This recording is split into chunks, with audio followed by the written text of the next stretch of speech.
मूसा नबी अल्लाह के बोले अल्लाह माययाकुना जालिसु यौमाल कियामति फिल जन्नाह जन्नते आमार बंधु होबे के अल्लाह बोले रे मूसा जालिसुका फिल जन्नति जज़ा जन्नते तुम्हार बंधु होबे एकटा कषाय मूसा अलैहिस सालाम बोले अल्लाह एकटा आलेमेर नाम बोललेन ना एकटा नबीर नाम बोललेन ना एकटा मुअज्जिन इमामेर नाम बोललेन ना अल्लाह একজন কষাই আমার বন্ধু হবে কেমনে গো আল্লাহ আল্লাহ বলে মুসা চূড়ান্ত সিদ্ধান্ত হয়ে গেল ওই কষাইটাই তোমার বন্ধু হবে মুসা আলাইহিস সালাম বলে আল্লাহ একটা কষাই আমার বন্ধু হবে ও গো আল্লাহ ওই কষাইকে আমি দেখতে চাই আল্লাহ বলে মুসা না না কিছু কিছু নিয়ামত আছে যা আমি আল্লাহ দুনিয়ার মধ্যে দেখাতে চাই না আমি আল্লাহ জান্নাতের মধ্যে দেখাবো মুসা আলাইহিস সালাম বলে আল্লাহ না আমি আমার ওই কষাই বন্ধুকে দেখতে চাই যে জান্নাতের মধ্যে আমার বন্ধু হবে আল্লাহ বলে জালিসুকা ফিল জান্নাতি জাযা জান্নাতে তোমার বন্ধু হবে একটা কষাই মুসা পয়গম্বর বলে আল্লাহ আমি আমার ওই বন্ধুকে দেখব আল্লাহ বললেন মুসা দুনিয়ার মধ্যে এমন কিছু নিয়ামত আছে যেই নিয়ামতগুলো দুনিয়াতে দেখা যায় না এই নিয়ামতগুলো আমি আল্লাহ জান্নাতের মধ্যে দিব মুসা পয়গম্বর নাসুর বান্দা কালিমুল্লাহ বারবার বলে আল্লাহ আমি দেখতে চাই আমার বন্ধুকে আমি একটু দেখব আল্লাহ বলল ঠিক আছে যেহেতু তুমি বারবার বলতেছো যাও অমুক বাজারে যাও অমুক বাজারে গিয়া দেখবে একজন কষাই গোশত বিক্রি করে অত্যন্ত ন্যায় আর ইনসাফের সাথে মাপে একটু গোশত কম দেয় না বরং বেশি দিয়া দেয় আর আমাদের সমাজে মাপে চুরি করে ঠিক কিনা বলেন রাসূল করিম সাল্লাল্লাহু আলাইহি ওয়াসাল্লাম বলেন আত-তাজিরু সুদুকুল আমিন মান নাবিয়িন ওয়াস-সিদ্দিকিন ওয়াশ-শুহাদা'i ওয়াস-সালিহিন সৎ ব্যবসায়ী যারা নবীদের সাথে জান্নাতে যাবে সাহাবায়ে কেরামদের সাথে জান্নাতে যাবে শহীদদের সাথে জান্নাতে যাবে সত্যবাদী যারা নেককার যারা তাদের সাথে জান্নাতে যাবে আল্লাহু আকবার বল আর মাপে যারা চুরি করে দুই নাম্বার বাল্মিক বিক্রি করে রাসূল করিম সাল্লাল্লাহু আলাইহি ওয়াসাল্লাম বলেন তাদের এক হাত একটা পাথরের উপরে রাখা হবে আর একটা পাথর দিয়ে তাদের হাত আঙ্গুলগুলো ছেঁচা হবে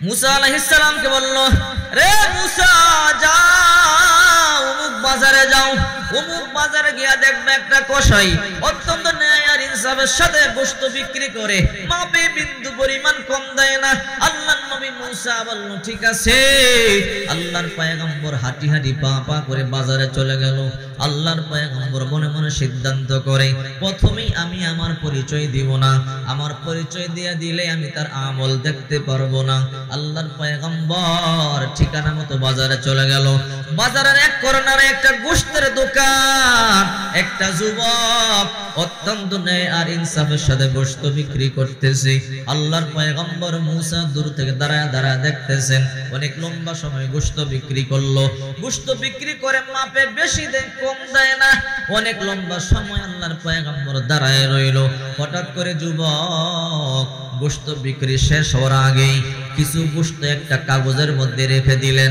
আল্লাহর পয়গম্বর বুঝতে পারলেন এই গোশতগুলো মনে হয় বাড়িতে নিয়ে যাবে অবশেষে তাই হলো গোশত বিক্রি শেষ ওই কষাই সাড়ার বন্ধ করিয়া ওই যে একটু গোশত রেখেছিল ওই গোশত নিয়ে হাঁটি হাঁটি পা পা করে বাড়ির দিকে রওনা দিল আল্লাহর নবী মুসা পরিচয় দিলেন না পরিচয় গোপন রাখলেন দেখাও করলেন না কথাও বললেন না হঠাৎ করে তাকাইয়া দেখে ওই যুবক হাঁটি হাঁটি পা পা করে যায় আল্লাহর পয়গম্বর তার পিছনে পিছনে যায় অনেক লম্বা সময় দূরে যাওয়ার পরে আল্লাহর নবী রহমাতুল্লাহ আল্লাহর নবী মুসা পয়গম্বর তাকাইয়া দেখে যুবক তার ঘরে চলে গেল মুসা পয়গম্বর বাইরে দাঁড়াইয়া রইলেন অনেক লম্বা সময় পরে মুসা নবী দরজার মধ্যে নক করলো রে যুবক দরজা খুলো ভিতর থেকে আওয়াজ কে বলে আমি একজন মুসাফির পরিচয় গোপন রাখলো আসল পরিচয় দিলে যুবকের আমল তো জানতে পারবো না ঠিক কিনা বলে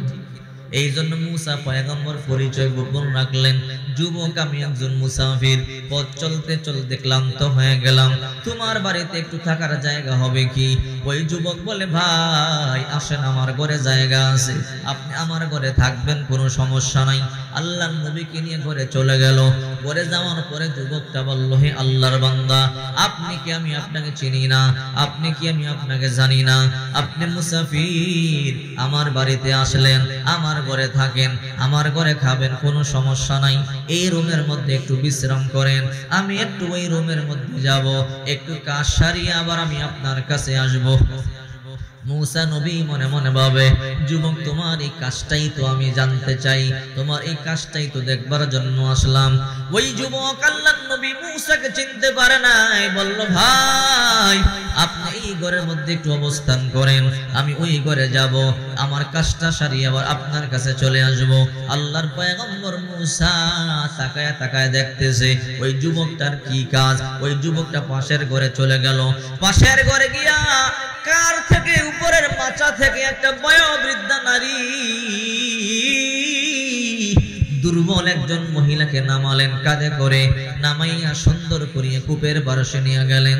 কূপের পার্শ্বে নিয়া ওই মহিলাকে সুন্দর করিয়া গোসল দিয়া তৈল মালিশ করিয়া আবার বাড়িতে আইনা বলে, মা আপনি ঘুমায় থাকেন, আমি আপনার প্রস্রাব পায়খানার কাপড়গুলো দৌত করে দিয়ে আসি। সুবহানাল্লাহ বলেন। কেমন সন্তান চিন্তা করে দেখেন, যুবক মায়ের প্রস্রাব পায়খানার কাপড়গুলো দৌত করবার জন্য কূপের পাশে চলে গেল। মায়ের প্রস্রাব পায়খানার কাপড়গুলো দৌত করলো। দৌত করবার পর ওই যুবক মায়ের কাপড়গুলো রোদ্রে শুকাইবার জন্য দিতেছে। আল্লাহর নবী মুসা সব তাকায়া তাকায়া দেখতেছে ওই যুবকের কি আমল, কি কারণে আমি নবীর সাথে জান্নাতে যাবে। আমি একজন নবী আর সে একজন সামান্য একজন কসাই, আমার সাথে জান্নাতে যাবে, কারণটা কি? মুসা পয়গম্বর তাকাইয়া দেখে মায়ের প্রস্রাব পায়খানার কাপড়গুলো দৌত করবার পরে আবার মায়ের কাছে গেল। মাকে গিয়ে বলে, মা আপনি শুয়ে থাকেন, আমি আপনার জন্য রুটি বানাইয়া গোশত বোনা করিয়ে নিয়ে আসি। সুবহানাল্লাহ। ওই যুবক রান্না করে চলে গেল, নিজের হাতে রান্না শুরু করে দিল। গোশতগুলোকে ছোট ছোট করিয়া কাটিয়া বোনা করলো। মায়ের জন্য আটার খামিরা বানাইয়া গরম পানি দিয়ে রুটি বানাইলো, নরম রুটি। গোশত আর রুটি নিয়ে মায়ের কাছে আসলো। আল্লাহর নবী মুসা সব তাকায়া তাকায়া দেখতেছে। ওই যুবক মায়ের কাছে আসলো, মাকে কোলের মধ্যে শোয়াইয়া ছোট্টবেলা মা সন্তানকে যেমনে বুকের মধ্যে নিয়ে মা সন্তানকে খাবার খাওয়ায়, ওই যুবক ঠিক তেমনি ভাবে নিজের মাকে কোলের মধ্যে শোয়াইয়া মায়ের মুখের মধ্যে রুটি আর গোশতগুলো দিয়া দেয়। মা খাইতেছে। অনেকক্ষণ মাকে খাওয়ানোর পরে মা হঠাৎ করে বলে, সন্তান আমি আর খেতে পারবো না। সন্তান বলে, মা আরেকটু খাও। মুসা পয়গম্বর দূর থেকে সব দেখতেছে। মুসা পয়গম্বর কোনো কথা বলে না। এবার ওই যুবক বলে, মা আরেকটু খাও। মা বলে, না রে সন্তান, না আমার পেট ভরে গেছে। এইবার ওই যুবকটা মারে বলে, মা আমি একটু পাশের ঘরে যাব। কেন যাবি? ও মা একজন মুসাফির লোক আছে, আমি ওই লোকটারে খাবার খাওয়াবো। মা বলল, সন্তান দাঁড়া, আমি একটু তোর জন্য দোয়া করে নেই। মা হাত তুলে দোয়া করে, আল্লাহুম্মা জালিবনি জালিসা মুসা ফিল জান্নাহ। আয় আল্লাহ, আমার সন্তানকে জমানার নবী মুসার সাথে জান্নাত দিও। মা দোয়া করতেছে, মুসা পয়গম্বর তো দেখে না। মা মুসা পয়গম্বর দেখে কিন্তু আওয়াজ শুনে না। মা দোয়া করে, মালিক আমার সন্তানকে জমানার নবী মুসার সাথে জান্নাত দিও। আল্লাহুম্মা জাল ইবনি জালিসা মুসা ফিল জান্নাহ। আল্লাহর পয়গম্বর দেখতেছে, মা দোয়া করতেছে, আওয়াজ শোনা যায় না, কিন্তু মায়ের ঠোঁট নড়ে দেখা যায়। অনেকক্ষণ পর যুবক মাকে শোয়াইয়া দিয়া রুটি আর গোশত নিয়ে মুসা পয়গম্বরের কাছে চলে গেল। ওই যুবক তো মুসা পয়গম্বরে চিনতে পারে নাই। গিয়া বলে, আল্লাহর বান্দা রুটি আর গোশত খান, আপনি রুটি আর গোশত খাইয়া ঘুমাইয়া যান। আমি আপনাকে চিনি না, আপনি আমাকে চিনেন না। রুটি আর গোশত খেয়ে ঘুমান, সকালবেলা আমি আমার কাজে যাইতে হবে। আমি কাজে না গেলে আমার মাকে কেমনে খাওয়াবো? আমার মা সারা দুনিয়ার মধ্যে আমার আপনজন বলতে কেউ নাই। ও আল্লাহর বান্দা রুটি আর গোশত খাইয়া ঘুমান। আল্লাহর নবী মুসা পয়গম্বর বলল, না রে যুবক, না, তোমার রুটি আর গোশত আমি খাবো না। কেন খাবেন না? যতক্ষণ পর্যন্ত আমার কয়েকটা প্রশ্নের জবাব না দিবা ততক্ষণ পর্যন্ত রুটি আর গোশত খাবো না। কি প্রশ্ন আপনার রে যুবক? এই বৃদ্ধ মহিলাকে বলে এটা আমার মা। তোমার মা ছাড়া তোমার বিবি কই, তোমার সন্তান কই? বলে বিয়ে তো করি নাই, সন্তান আমার কোত্থেকে হবে? আমি বিবাহ করি নাই। কেন করো নাই? বলে মায়ের খেদমত করবার জন্য। আমি আমার মাকে আমার জীবন থেকে বেশি ভালোবাসি। যদি আমি আমার বিবিকে বিবাহ করে ঘরে নিয়ে আসি, আমি কাজ করবার জন্য বাজারে চলে যাই, হয়তো সারাদিন আমার স্ত্রী আমার মাকে কষ্ট দিবে। আমার মা একদিন দুই দিন আমাকে বলবে না, আমার মাকে হয়তো ভয় দেখাবে বুড়ি, সন্তানকে বললে কিন্তু হত্যা করে ফেলবো। আমার মা হয়তো ভয়ে বলবে না, এই জন্য আমি বিবাহ করি নাই, আমি নিজেই রান্না বান্না করি, আমার মাকে খাওয়াই। সকালবেলা রান্না বান্না করিয়া দিয়ে আমি বাজারে চলে যাই, সারাদিন ব্যবসা করবার পরে সন্ধ্যাবেলা বাড়িতে আসি গোশত নিয়া, ওই গোশত রান্না বান্না করি আমার মাকে আমি খাওয়াই। এবার আল্লাহর পয়গম্বর আশ্চর্য হয়ে গেল, এই যুবক তার মানে কত ভালোবাসে। আল্লাহর পয়গম্বর বলে, যুবক ওই যে সোয়াইয়া রুটি আর গোশত খাওয়াইলে এটা কি তোমার মা? বলে হ্যাঁ এটা আমার মা। রে যুবক, দেখলাম তোমার মা হাত তুলে একটা দোয়া করেছে, এটা কিসের দোয়া, কি করেছে আমাকে একটু বলো। আল্লাহু আকবার বলেন। ওই যুবক বলে, আল্লাহর বান্দা কে আপনি? না, আমি আপনাকে আমার গোপন কথা বলবো না।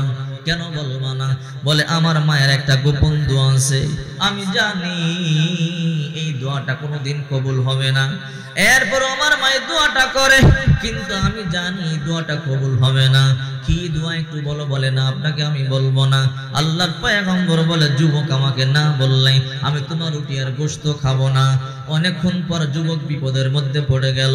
আপনি আমার মেহমান, আপনার রুটি গোশত না খাইলে আমার কষ্ট হবে। আল্লাহর পয়গম্বর বলে, যুবক তাহলে বলো তোমার মা তোমার জন্য কি দোয়া করেছে? যুবক চোখের পানিগুলো সারিয়া দিয়া বলে, আল্লাহর বান্দা আপনি কে চিনতে পারি নাই।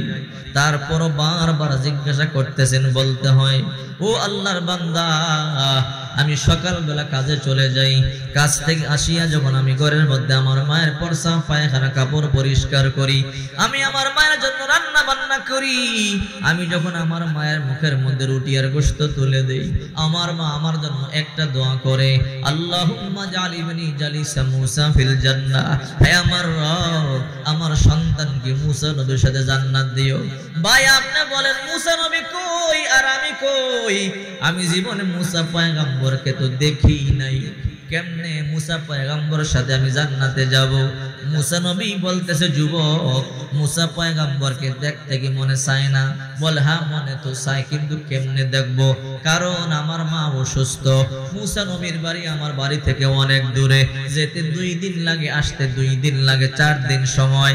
আমি যদি মুসা নবীর বাড়িতে চলে যাই, এই 4 দিন আমার মাকে কে দেখবে? আমার মায়ের দেখাশোনা কে করবে? এই আমার মায়ের প্রসাব পায়খানা কাপড় কে দৌত করবে? আমার মাকে কে রান্না বান্না করে খাওয়াবে? এই জন্য আমি মুসা পয়গম্বরের বাড়িতে যাই না, কিন্তু দেখতে মনে চায়। আল্লাহর পয়গম্বর লাফ দিয়ে দাঁড়াইয়া যুবকের কপাল একটা চুমা দিয়া বলে, যুবকাই তোর কপাল খুলছে, তোর ভাগ্য খুলে গেছে, আপনি কি চিনতে পারি নাই? আরে জমানার নবী মুসারে দেখার জন্য তোর যাওয়া লাগবে না, জমানার নবী মুসাই তোরে দেখার জন্য চলে এসেছে। আল্লাহু আকবার। আমি জমানার নবী মুসা। রে যুবক তোর কপাল খুইলা গেছে রে, নিজের মায়ের খাদমত করিয়া জান্নাত কামাই করে নিছো। আমি আল্লাহকে বলেছি, আল্লাহ মাইয়াকুনা জালিসু ইয়াউমাল কিয়ামাতি ফিল জান্নাহ, জান্নাতে আমার বন্ধু হবে কে? আল্লাহ পাক রব্বুল আলামিন বলল, জালিসুকা ফিল জান্নাতি জাযা, জান্নাতে আমার বন্ধু হবে কসাই। আমি আমার আল্লাহকে বললাম, আল্লাহ জান্নাতে আমার বন্ধু কসাই হবে, আমি ওই কসাইকে দেখতে চাই। বারবার আল্লাহ নিষেধ করেছিল, তারপর তোমাকে দেখবার জন্য আসলাম।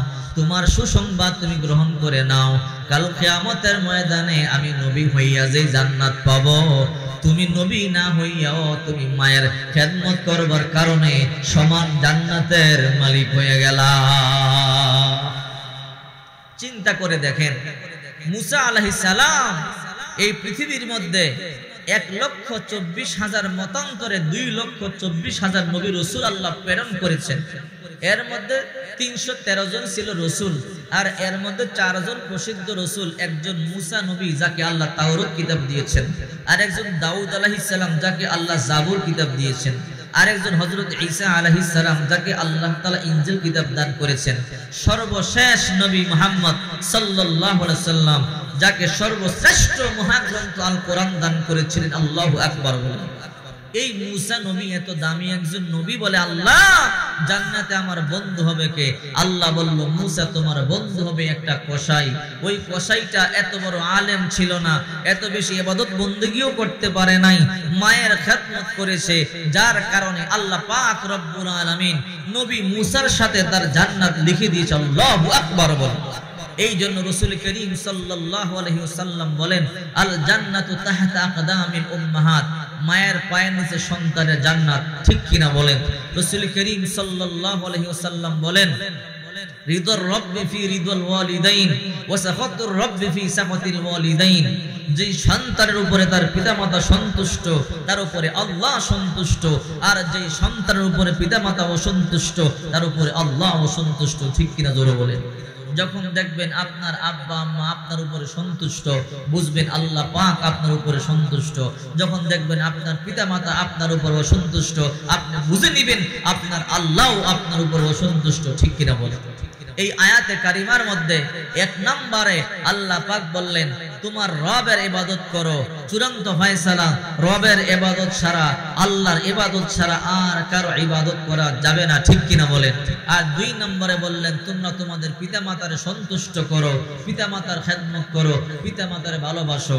আশ্চর্যের বিষয়, আমাদের সমাজের মধ্যে এমনও সন্তান আছে 10 বছর হয় মাকে মা বলে ডাকে না। আছে না নাই? এমন সন্তান আছে 10 বছর বাবাকে বাবা বলে ডাকে না। আছে না নাই? খোদার কসম করে বলি, যে বিবির জন্য তুমি এত পাগল হইলা, যে বিবির প্রেমে পড়িয়া পিতামাতার কষ্ট দিলা, আল্লাহর কসম করে বলি, ওই বিবির জন্য কিয়ামতের ময়দানে আল্লাহর জাহান্নামে তোমাকে জ্বলতে হবে। ঠিক কিনা বলে? বাইজিদ বুস্তামি রহমাতুল্লাহ আলাইহির নাম শুনছেন? আচ্ছা, আপনারা কি বিরক্ত হইতেছেন? দোয়া করে দিব না সামনে চলবে? 1 ঘন্টার বেশি কিন্তু হয়ে গেছে, আরো চলবে? বিরক্ত হইতেছেন না তো? ঠিক আছে, আর একটু সামনে চলুক, দেখা যাক কি অবস্থা। আপনারা বিরক্ত হইলে হাত তুলবেন, আল্লাহুম্মা আমিন, দোয়া করব। কিন্তু যদি বলেন না একটু চলবে, তাহলে আমারও একটু ভালো লাগবে। কি বলেন আপনারা? বাইজিদ বুস্তামি রহমাতুল্লাহ আলাইহির নাম শুনছেন আপনারা? বাইজিদ বুস্তামি রহমাতুল্লাহ আলাইহি কত বড় ওলি ছিল, মুস্তাজাবুদ দাওয়া। হাত তুলে আল্লাহর কাছে দোয়া করতে দেরি, আল্লাহর সাথে সাথে দোয়া কবুল করতে। এত বড় ওলি কেমনে হইছে বলেন তো? মায়ের দোয়া। সুবহানাল্লাহ বলেন। বাইজিদ বুস্তামি রহমাতুল্লাহ আলাইহির মা অসুস্থ, ঘরের মধ্যে শুয়ে আছে। গভীর রাতে মা সন্তানকে ডাকে, বলে, রে সন্তান আমার, বাইজিদ আমার বড় পানির পিপাসা লাগছে, সন্তান রে একটু পানি আমারে পান করাবিনি। বাইজিদ বুস্তামি ছোট্ট বালক বলে, মা দাঁড়াও, আমি তোমার জন্য পানির ব্যবস্থা করি। পুরা ঘরের মধ্যে তালাশ করলেন, পানি পাওয়া গেল না। ওই সময় তো কল ছিল না, টিউবওয়েল ছিল না, কূপ থেকে পানি উঠাইতে হতো। বাইজিদ বুস্তামি রহমাতুল্লাহ আলাইহি পানি উঠাইবার জন্য কূপের পাশে চলে গেল। কূপ থেকে পানি উঠাইয়া আনতে আনতে মা ঘুমাইয়া গেল। বাইজিদ বুস্তামি রহমাতুল্লাহ আলাইহি চিন্তা করে, হারে মা মাত্র ঘুমাইলো, মাকে ডাক দিলে মা কষ্ট পাবে না, মাকে ডাক দেওয়া যাবে না। দাঁড়াইয়া থাকি, মা যখন আবার ঘুম ভাঙবে, পানি চাইবে, পানি দিব। ছোট্ট বালক কনকনে শীত, মায়ের পাশে গ্লাস নিয়ে দাঁড়াইয়া রইল। মায়ের আর ঘুম ভাঙলো না। একেবারে ফজরের সময় মুয়াজ্জিন যখন আযান দিল, আসসালাতু খায়রুম মিনান নাওম, আযানের আওয়াজ যখন মায়ের কানে গেল, মায়ের ঘুম ভাঙিয়া গেল। মা ঘুম থেকে জাগিয়া দেখে কলিজার টুকরা ছোট্ট সন্তানটা পাশে পানির গ্লাস নিয়ে দাঁড়াইয়া আছে, কনকনে শীতের কারণে কাঁপতেছে। মা বলে, কিরে বাইজিদ, সেই মধ্যরাতে পানি চাইলাম, দিতে পারলা না, ঘরে পানি ছিল না, পানি আনবার জন্য কূপের পাশে গেলাম, এখনো পর্যন্ত কি পানি আনিয়ে তুমি ঘুমাও নাই? বাইজিদ বলে, মা না ঘুমাই নাই। কেন ঘুমাও নাই? মা তুমি পানি চাইছো, পানি দিতে পারি নাই। ও মা, তোমার কষ্ট হয়েছে, আই পানি আনিয়ে দেখি তুমি ঘুমায়া গেলা। মনে মনে সিদ্ধান্ত নিয়েছি, তোমাকে ডাকলে তুমি কষ্ট পাইবা না, তোমাকে ডাকবো না, পানি গ্লাস নিয়ে দাঁড়াইয়া থাকি, যখন তোমার ঘুম ভাঙবে তখন আমি তোমাকে পানি দিব, এই জন্য আমি ঘুমাই নাই। মা তাকাইয়া দেখে প্রচন্ড শীত, সন্তান কাঁপতেছি। মা সন্তানকে বুকের মধ্যে জড়াইয়া চোখের পানিগুলো সারিয়ে দিয়া আল্লাহ দরবারে হাত তুলে দোয়া করে, আল্লাহ এই দুনিয়ার মধ্যে আমার বেশি চাওয়া পাওয়া নাই, ওগো আল্লাহ আমার সন্তানটাকে তুমি তোমার বন্ধু বানাও, ওলি বানাও। মা দোয়া করেছি, আল্লাহ তাআলা বাইজিদকে জমানার সবচেয়ে বড় ওলি বানাইয়া দিছে। আর মাকে কষ্ট দেওয়ার কারণে কাবার গিলাপ ধরিয়ে কান্না করছে, তারপরও আল্লাহ ক্ষমা করে নাই। মাকে কষ্ট দেওয়ার কারণে বারবার হজ করে, বাইতুল্লাহ তাওয়াফ করে, সাফা মারওয়া সাই করে আল্লাহ দরবারে কেঁদেছে, তারপর আল্লাহ ক্ষমা করে নাই। এমন একজন পাপী এই পৃথিবীর মধ্যে ছিল, ঠিক কিনা বলেন? বাইজিদ বুস্তামি রহমাতুল্লাহি আলাইহি একবার হজ করবার জন্য মক্কা শরীফে গেলেন। কেউ কথা বলবেন না, ধৈর্য সহকারে চাতক পাখির মতো বসে বসে বয়ান শুনবেন আমলের নিয়তে। কারণ এই বয়ানটা আজকে আমি কেন করতেছি, আজকের সমাজে অনেক সন্তান আব্বা আম্মার খেদমত করে না, ঠিক কিনা বলেন? বিবির কথা শুনে একই ঘর, এই পাশে বিবিরে নিয়ে সন্তানদেরকে নিয়ে দামি দামি ফল খায়, কিন্তু পাশের ঘরে মা মায়ের কোনো খবর নেই না, বাবার কোনো খবর নেই না, ঠিক কিনা বলেন? 5টা টাকা দিয়া মাকে গ্যাস্ট্রিকের একটা ট্যাবলেট পর্যন্ত কিনে দেয় না। মা পেটের ব্যথা সারা রাত ঘুমাতে পারে না, এমন সন্তান আছে না নাই? এই জন্য বলতেছি বয়ানটা মনোযোগ সহকারে শুনবেন। বাইজিদ বুস্তামি রহমাতুল্লাহি আলাইহি হজ করবার জন্য মক্কা শরীফ চলে গেলেন। অনেক কষ্ট করিয়া হজ পালন করলেন। হজ পালন করবার পরে মনে মনে ভাবে, এত কষ্ট করিয়া হজ করবার জন্য আসলাম, এত কষ্ট করিয়া হজ পালন করলাম, আল্লাহ তাআলা আমার হজটা কবুল করছে কিনা একটু আল্লাহ দরবারে হাত তুলিয়া দোয়া করিয়া জানিয়া নেই।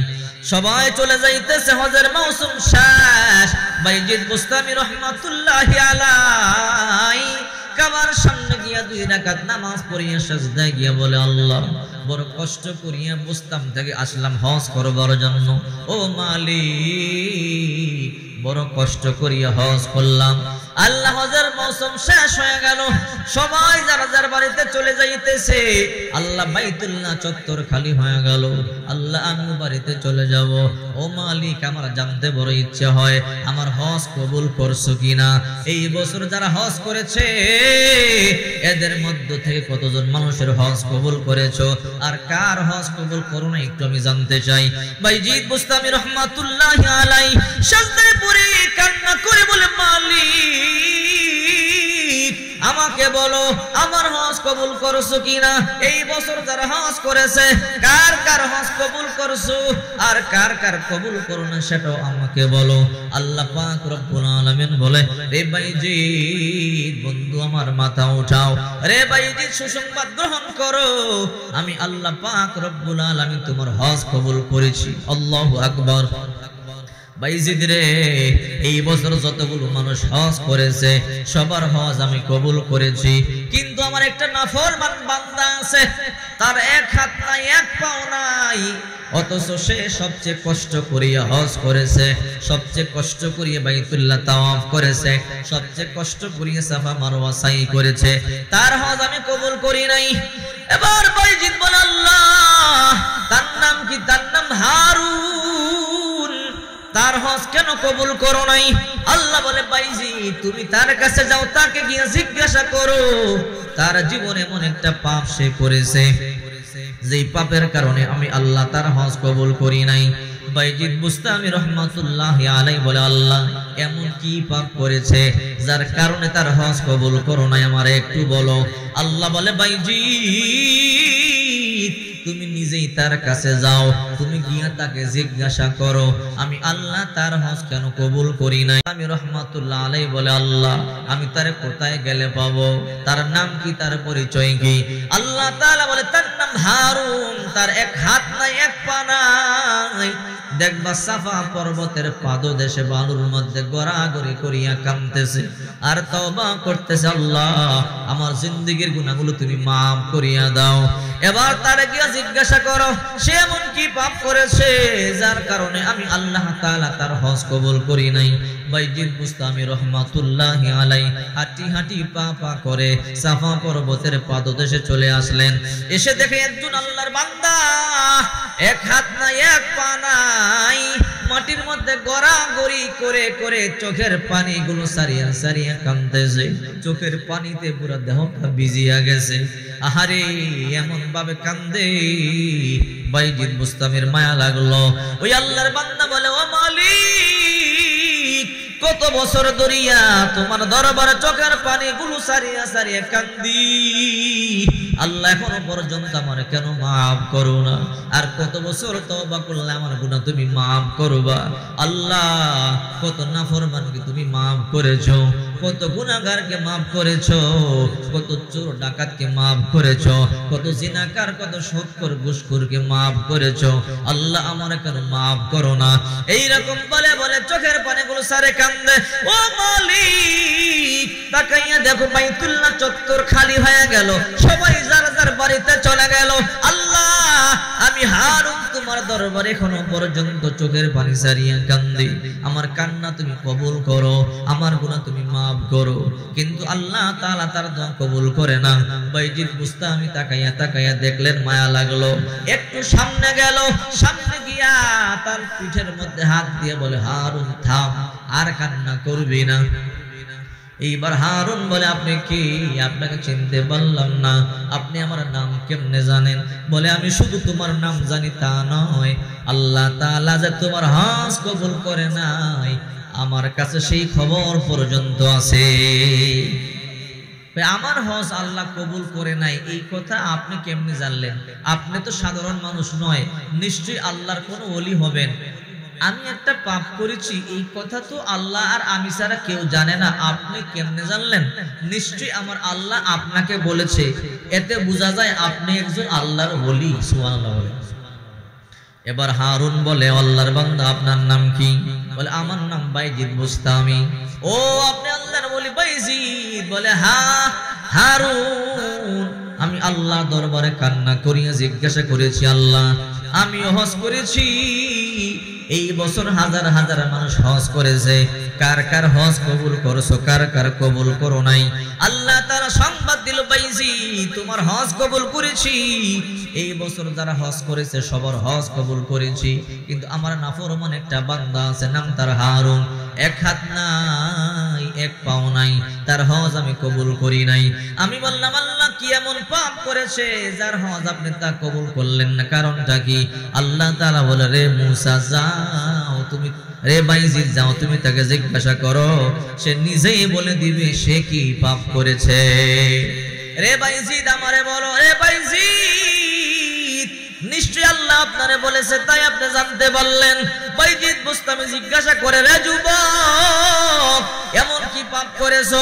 কত ডাকাতকে আল্লাহ মাফ করেছে, কত জিনাকারকে আল্লাহ মাফ করেছে, কত সুদখোরকে মাফ করেছে, কিন্তু আল্লাহ তাআলা তোমার গুনাহগুলোকে কেন মাফ করে নাই? বাইতুল্লাহর গিলাফ দরিয়া দরিয়া তুমি কান্না করেছো, এরপর আল্লাহ তাআলা কেন তোমার দোয়া মঞ্জুর করে নাই? এমন কি পাপ করেছো, এমন কি অন্যায় করেছো? হারুন চোখের পানিগুলো সারিয়া বলে আমার জীবনে আমি এমন একটা পাপ করেছি, আমার জীবনে আমি একটা অন্যায় করেছি যার কারণে আল্লাহ তাআলা আমার দোয়া কবুল করে না, যার কারণে আল্লাহ তাআলা আমার কান্না মঞ্জুর করে না। কি পাপ করেছো বলো? বলে বাইজিদ আমি আমার মায়ের একমাত্র সন্তান ছিলাম, আমি জন্মের পরে আমার আব্বা জান দুনিয়া থেকে ইন্তেকাল করে, আমার মা আমাকে বড় ভালোবাসে, বড় মুহাব্বত করে, আমার মা যুবতী ছিল, দেখতে বড় সুন্দরী ছিল, আমার নানা আমার নানিরা আমার মাকে দ্বিতীয় জায়গায় বিবাহ দেওয়ার জন্য বারবার বলেছিল। আমার মা বলেছে না না, আমি দ্বিতীয় জায়গায় বিবাহ করব না। কেন করবি না? আমার সন্তানকে কে দেখবে? আমার ছোট্ট সন্তানকে কে দেখবে? তার বাবা দুনিয়া থেকে ইন্তেকাল করেছে। যদি আজকে আমি দ্বিতীয় বিবাহ করিয়া অন্যের ঘরে চলে যাই, আমার সন্তানকে কে দেখবে, কে লালন পালন করবে? না, আমি বিবাহ করব না। ওগো আল্লাহর ওলি বাইজিদ, আমার মা দ্বিতীয় বিবাহ করে নাই। আমার মা আমারে মুহাব্বত করতে, বড় ভালোবাসতো। আস্তে আস্তে আমি যখন বড় হয়ে গেলাম, আমার মা বৃদ্ধা হয়ে গেল। হঠাৎ করে আমার মা আমাকে ডাকে, বলে ভাই হারুন, রে হারুন, আমি কোন দিন মরিয়া যাই বলতে পারি না, আমি বুড়ি হয়ে গেলাম। বাবা তুই একটা বিবাহ কর, আমি তোর বধূ দেখতে চাই। যদি একটা নাতি পুতি দেখতে পারি আমার কপাল ভালো, আমার বড় আনন্দ লাগবে। সন্তান বলে মা তুমি টেনশন করবা না, আমি বিবাহ করব। যেই কলেজে লেখাপড়া করে ওখান থেকে একটা মেয়ে বিবাহ করছে, বিবাহ করিয়া বাড়িতে নিয়ে আসছে। মা বড় খুশি, আমি আমার পুত্রবধূকে দেখতে পাইলাম। কিন্তু কপাল খারাপ, পুত্রবধূ শাশুড়িকে দেখতে পারে না, সহ্য করতে পারে না। ছেলেটা কাজের জন্য সকালবেলা বাহিরে চলে যায়, সন্ধ্যাবেলা কাজ থেকে আসার পরেই বিভিন্ন রকমের মায়ের ব্যাপারে বিচার দেয়। তোমার মা এটা করেছে, ওটা করেছে, তোমার মা এটা বলেছে, ওটা বলেছে। সন্তানকে একদিন, 2 দিন, 3 দিন কান পরা দেয়। সন্তান হঠাৎ করে একদিন মাকে বলে, মা তুমি কি আমার সুখ শান্তি চাও না? বলে হ্যাঁ। আমার বিবিরে কেন তুমি কষ্ট দাও? কেন আমার বিবিরে গালমন্দ করো? মা বলে, রে সন্তান, আমি তোর বিবির সাথে ঝগড়া করি না, আমি তোর বিবির কষ্ট দেই না। তোর বিবি ইচ্ছা করি আমার সাথে ঝগড়া করে আমারে কষ্ট দেয়। এইবার বলল, না রে মা, আমি বিশ্বাস করি না। দ্বিতীয় দিন আবার কাজ থেকে সন্তান করে আসলেন। আসার পরে আবার পুত্রবধূ দৌড়াইয়া গিয়া কান পরা দেয়, স্বামী আমার, আপনার মা আমারে গালমন্দ করেছে, আমি আপনার বাড়িতে থাকবো না। এই বাড়িতে থাকলে আমার সাথে ঝগড়া বাঁধবেই, হয়তো আপনার মাকে বের করে দেন, নতুবা আমি এ সংসার ছাড়িয়া চলে যাব। সন্তান বিবির প্রেমে পাগল হয়ে গেল, বলে বিবি না না, তুমি যাইবা না, গেলে আমার মাকে আমি বের করে দিব, আমার মা ঘর থেকে বের হবে, আমি তোমাকে আমার ঘর থেকে বের হতে দিব না। সন্তান মাকে গিয়ে বলে, মা আমার বিবি আজও আমার কাছে তোমার ব্যাপারে বিচার দিয়েছে, তুমি আমার বিবির মেরেছো, গাল মন্দ করেছো। মা বলে, আরে সন্তান না, তোর বিবি ঝগড়া করেছে। মা আমি সন্ধ্যাবেলা বাড়িতে আইসা তোমাকে যেন না দেখি, তুমি যে কোনো অন্য জায়গায় চলে যাইবা, তোমার জন্য আনন্দ করতে পারি না, ফুর্তি করতে পারি না, তুমি চলিয়া যাইবা। যদি তুমি না যাও আমি তোমাকে ঘর থেকে বের করে দিব। সন্তান কাজে চলে গেল। মা দুঃখিনী চোখের পানিগুলো সারিয়া কাঁদি, আহারে সন্তানটার জন্য জীবন যৌবন বিসর্জন দিলাম। তার বাবা যখন মরে যায়, আমাকে দ্বিতীয় বিবাহের জন্য কত যুবক প্রস্তাব দিয়েছিল, আমি মা দ্বিতীয় জায়গার মধ্যে বিয়ে বসি নাই। আমি আমার সন্তানটার মুখের দিকে তাকাইয়া আমার জীবন যৌবন আমি বিসর্জন দিয়ে দিছি। আর আমার সন্তান আজকে আমার ঘর থেকে বাহির হওয়ার জন্য বলে।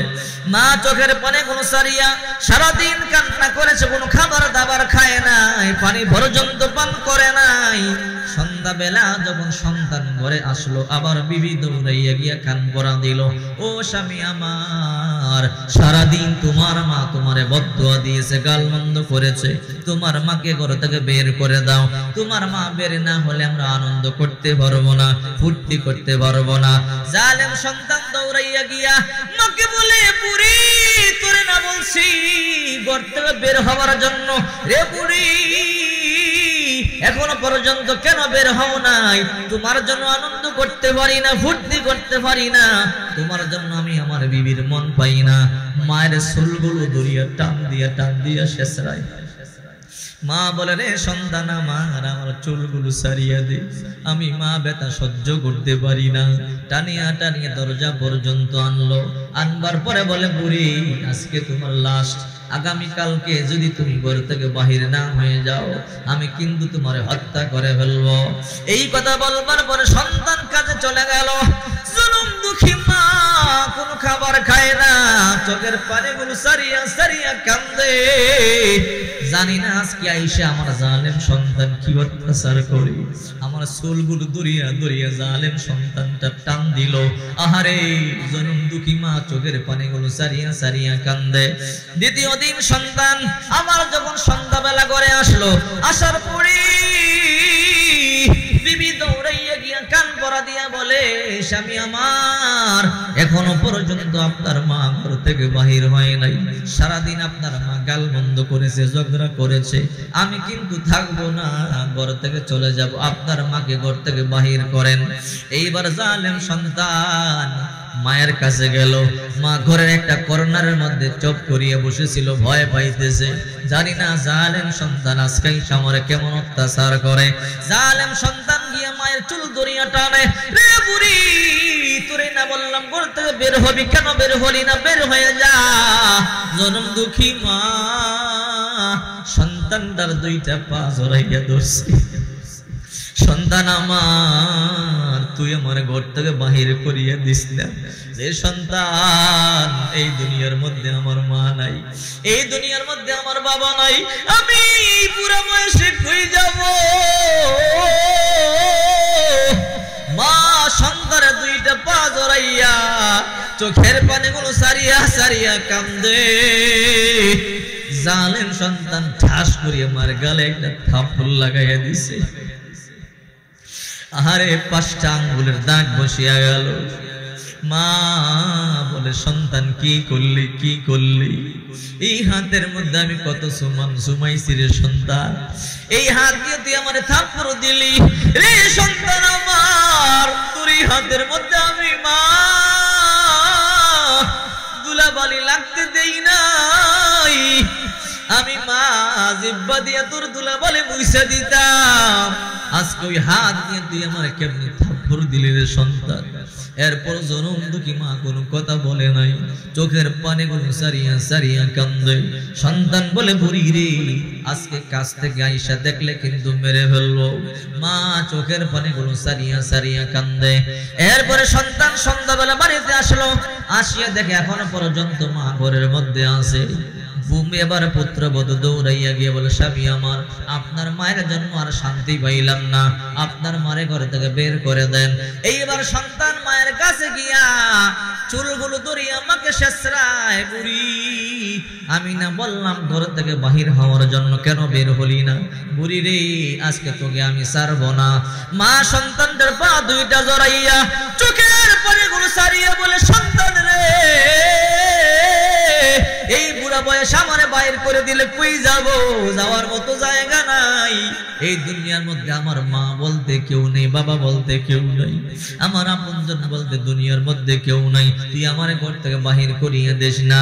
মা সন্তানটার পা দুইটা জড়াইয়া ধরিয়া মা চোখের পানিগুলো সারিয়া কান্দে। জালেম সন্তান পা সরাইতে চায়, সরাইতে পারে না। ফটক করে জালেম সন্তান পা সরাইয়া মায়ের বুকের মধ্যে একটা লাথি মারিয়া দিছে। জনম দুঃখী মা কলিজার মধ্যে গিয়ে আঘাতটা লাগছে। মা আর সহ্য করতে পারলো না, মা জমিনের মধ্যে ঠাস করিয়া পড়ে গেছে। মা বলে, সন্তান এই বুকের দুধ আমি তোরে পান করাইছি 2টা বছর, এই বুকের মধ্যে তোরে আমি, এই পেটের মধ্যে তোরে আমি 10 মাস 10 দিন রেখেছি, কেমনে পারলি তুই আমার বুকের মধ্যে লাথি দিতি? তুই আমার কলিজার মধ্যে কেমনে লাথি দিলি? জালেম সন্তান বলে, বুড়ি রে আজকে সন্ধ্যা আইসা দেখলে কিন্তু মারিয়া ফেলবো। মা সারাদিন কোনো খায় না, পান করে না, মা শুধু চোখের পানিগুলো সারিয়া সারিয়া কান্দে। জালেম সন্তান সন্ধ্যাবেলা বাড়িতে আসলো, আসার পরে বিবি দৌড়াইয়া গিয়া কান পরা দিয়া বলে, স্বামী এখনো পর্যন্ত আপনার মা ঘর থেকে বাহির হয় নাই, আপনার মা ঘর থেকে বাইরে না হলে কিন্তু আমি বের হয়ে যাব। এবার সন্তান বলে, রে বিবি থাপ্পড় দিলাম, লাথি দিলাম, তারপর লজ্জা হয় না, বাহির হয় না, কি করব? বিবি বলে, একটা বুদ্ধি আছে। বলে, কি বুদ্ধি? একটা বস্তা রেডি করে রাখছি, রশি রেডি করে রাখছি, হাত পা গুলো বাঁধিয়া বস্তার মধ্যে বড়িয়া জংলার মধ্যে ফালায়া দিয়ে আসবো। কুকুর বিড়াল টানিয়া টানিয়া খাবে, কাক পক্ষী ওটার পাবে না, বিপদ দূর হয়ে যাবে। আপনারও বিপদ দূর হবে, আমারও বিপদ দূর হবে, দুইজনে আনন্দ করব, ফুর্তি করব। জালেম সন্তান বলে, বিবি রে তোমার কথা আমি মানবো, ঠিক আছে চলো বস্তার মধ্যে বড়িয়া বুড়িকে ফালাইয়া দিয়ে আসি। স্বামী আর স্ত্রী দুইজনে মাকে ধরলো, মায়ের পা গুলো বাঁধতেছে। মা দুঃখিনী বলে, কিরে সন্তান আমার পা কেন বাঁধো? বলে, বুড়ি তোর হাত পা বাঁধিয়া বস্তার মধ্যে বড়িয়া জংলায় ফালাইয়া দিব, শিয়াল বিড়াল টানিয়া টানিয়া খাবে, বাঘ ভাল্লুক টানিয়া সিরিয়া খাবে। মা বলে, সন্তান আমার তুই সারিয়া দে, বুঝতে পারছি তুই আমারে মারিয়া ফেলবি, তুই আমার সারিয়া দে, দুই চোখে যেদিকে দেখি সেই দিকে আমি চলে যাব।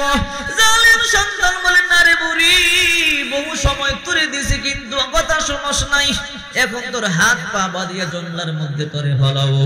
জালেম সন্তান মায়ের পা গুলো বাঁধলো, মা হাত দিয়া সন্তানের পা দুইটা দরিয়া দরিয়া চোখের পানি গুলো সারিয়া কাঁদে, কিন্তু জালেম সন্তানটার কোনো মায়া হলো না। জালেম সন্তান মায়ের পা বাঁধলো, হাত বাঁধলো, এইবার মায়ের মুখ বাঁধবে গামছা দিয়া।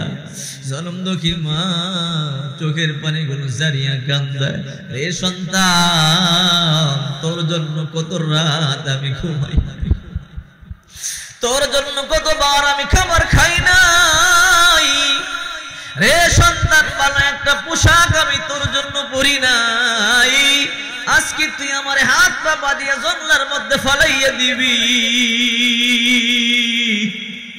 যদি আমি জানতাম জীবনে আমি তোরে কোলে পিঠে করে মানুষ করতাম না।